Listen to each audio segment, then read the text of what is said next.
What's up? Today we're going to talk about coping with injuries in the fire service, and we're going to talk about the Moench Method. So stick around. My name is Scott Johnson. I'm a certified strength and conditioning specialist. I've been writing workouts on my blog, Truck Room 18, since 2011 for firefighters, and I've been a firefighter in operations for over 22 years. This is the fourth video in a series we're calling Longevity on a Fire Truck. We've talked about mobility, we've talked about healthy knees, and then today we're talking about coping with injury, and we're talking about the Moench Method, and we're going to get into that. But before we proceed, I would like to ask y'all, if you get a chance to like or dislike, comment, say something mean, even subscribe or share the videos, share the channel. That would really help me out. It would help the videos get a little more, I guess, traction or reach on YouTube if there's more engagement with the videos. I appreciate it. As far as injuries go, I'm not talking about specific therapies for specific injuries. I'm talking more about mindset. I've never had an IOJ in my time in the fire service, but as an adult, I've had plenty of injuries, including a rattlesnake bite, a pretty significant dog bite, and injuries through jiu-jitsu and Olympic lifting and my time in the Marine Corps and just being a firefighter. I've had plenty of bumps and bruises, and my mindset has always been and always will continue to be that when something is preventing you from being at your best on the fire truck, you've got to have a plan to improve, a plan to move forward and get back to full strength. And whether that is knees over toes programming like we talked about last week, or that is massage, or that is mobility work, or that is physical therapy, or rest, or maybe it's bad enough where you need surgery, or it's supplementation and dieting, or technique work in the weight room, or a combination of all those things. There's got to be some sort of way that you're addressing your injuries, some sort of plan to get better and move forward. The answer, in my mind, cannot be, oh, I just have a bad shoulder now, or I have bad knees, or my back hurts all the time.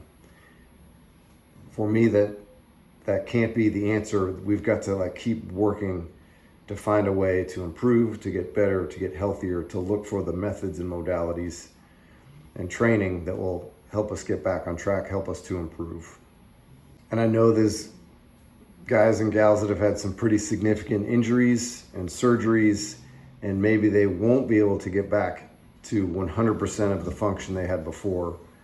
But I want us all to have the mindset that we're going to keep working, keep looking for ways to improve and get better than we were yesterday. Keep trying to become the best version of ourselves that we can. If we're having physical issues that are preventing us from being at our best riding on the back of a fire truck, I want us to figure out what the problem is, address it aggressively, and take steps to try and get better and improve on a daily basis. I don't want to accept bad mobility, poor joint health for myself, and I don't want that for you all either. Having said that, there is one modality that I want to talk about, and that starts with one man, and his name is Ken Moench. I have been seeing Ken for over 15 years. That's Ken or one of his people, and I would describe Ken not so much as a massage therapist, but more of a massage terrorist. An actual terrorist uses violence and intimidation to achieve a political goal. I would say that Ken uses violence and intimidation to make the world a better place. Ken will put his thumb into your soul, and he doesn't care if you cry. He will talk about the weather while his elbow is touching your femur. Going to see Ken isn't always a very pleasant experience, but it's kind of like anything else in life. You can choose the pain of dealing with it now or the pain of not dealing with it further down the road. I've gone to see Ken or one of his guys, I'm going to guess more than 50 times over the last 15 years or so.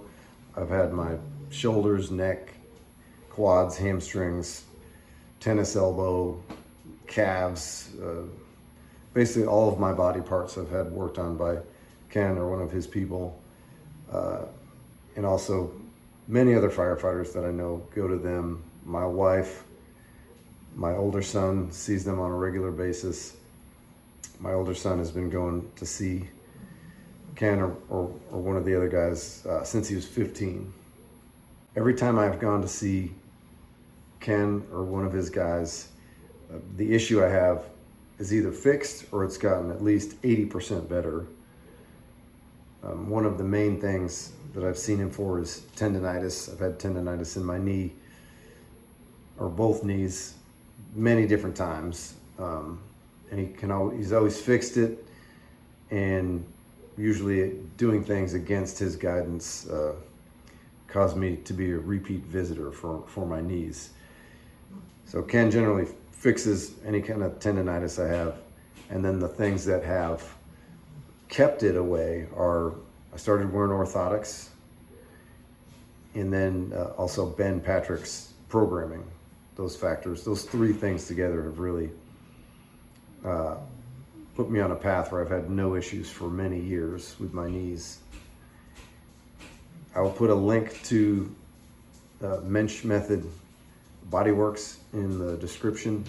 They have locations in Cedar Park and in Round Rock, Westlake, and there's a new one in New Braunfels also. I can only recommend who has worked on me and my family.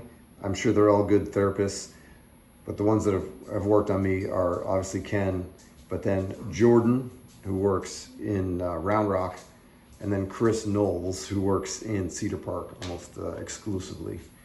So if you've got any aches and pains, definitely make an appointment. I get nothing out of this at all. This is not like an advertisement. This is just something that has truly affected my life in a positive way, and I want to pass that on. I tell people probably multiple times a week to go to Moench Method, and it's just something that I believe in very strongly. The Moench Method has helped me tremendously over my 22 years in the fire service. So that's it for this week. Next week, we're going to talk about the importance of strength training for a career in the fire service.